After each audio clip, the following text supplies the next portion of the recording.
Hello, I want to pick up a comment made by Peregrine Soloson, 3673. It says, I live in Brazil since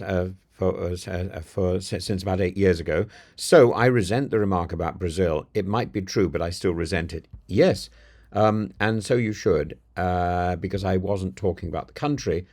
I was talking about the wonderful film made in 1985 by Terry Gilliam. It's a film. It's a story about Sam Lowry. If you haven't seen it, please have a look at it. Played by Jonathan Pryce, and he's a low-level technocrat in a totalitarian state, obsessed with paperwork, ducts, streams of paper, and he dreams of escape. And the film begins with a single grotesquely mundane error: a dead fly falls into a typewriter, leading to a wrongful arrest and death of one Mr. Buttle instead of the intended terrorist, Tuttle. And this isn't just a hiccup in the system, it is the system. And the film is built on bureaucratic absurdities.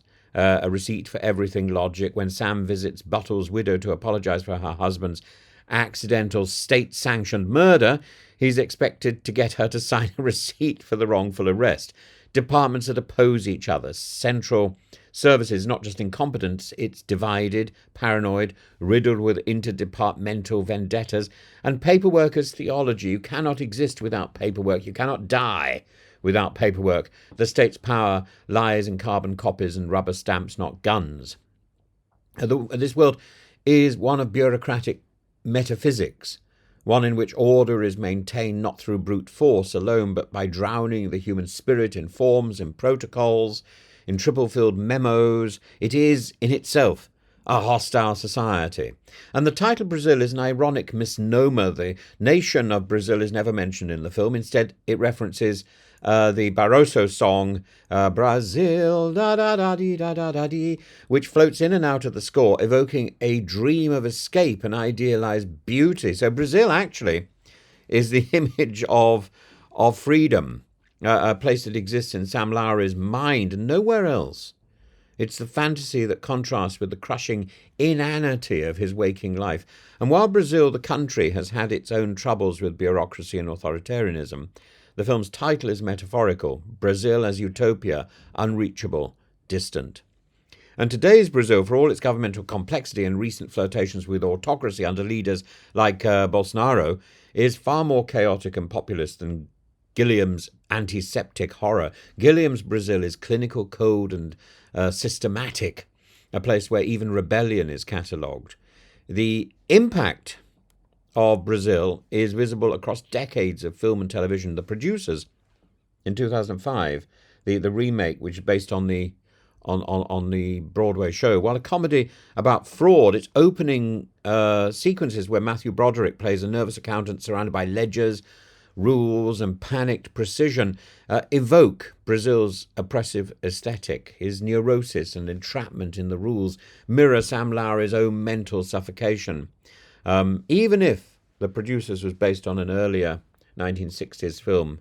But a Severance, the Apple TV surreal corporate nightmare where about workers who separate their home and office memories, channels Brazil's sense of internal exile, where identity is eroded by formality and function. The sort of dark cities of the Matrix and Fight Club, they owe something to this fusion of mundane and metaphysical terror that Gilliam pioneered.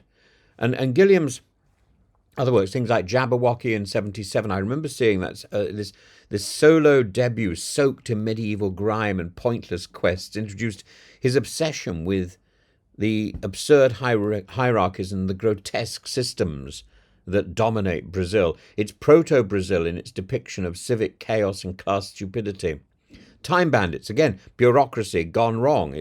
Bureaucracy is cosmic here. A group of dwarves steal a map of time from a bureaucratic supreme being, and the universe, like Brazil, is orderly in theory but farcical in practice.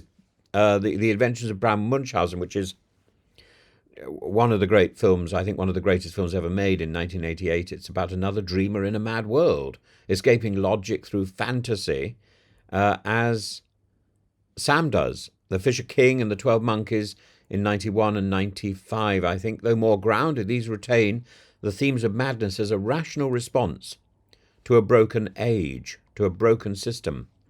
And in a time of AI-generated HR replies, 45-minute customer service loops, automated rejection emails, Brazil feels disturbingly prescient. Governments automate benefits, cancel passports, enforce sanctions by spreadsheet error. Only yesterday I received an email telling me, or a text message telling me that I was discharged from the haemophilia department in Oxford. I never asked for that. So I rang up and said, I don't want to be discharged. I had a very nice chat with a doctor today. There's a madness to all of this. The bureaucracy now comes with algorithms, this dehumanizing process that would make Gilliam's Ministry of Information blush. If anything, Gilliam is modest in his projections. In Brazil, the question is not whether the system is evil, it's whether it's even aware of the consequences of its logic. And that is its genius. And I think it's horror. And from that point of view, Starmer is embracing a lot of the manic nonsense of Brazil. It's there in the way the Home Office works, or rather doesn't work, and it's certainly there.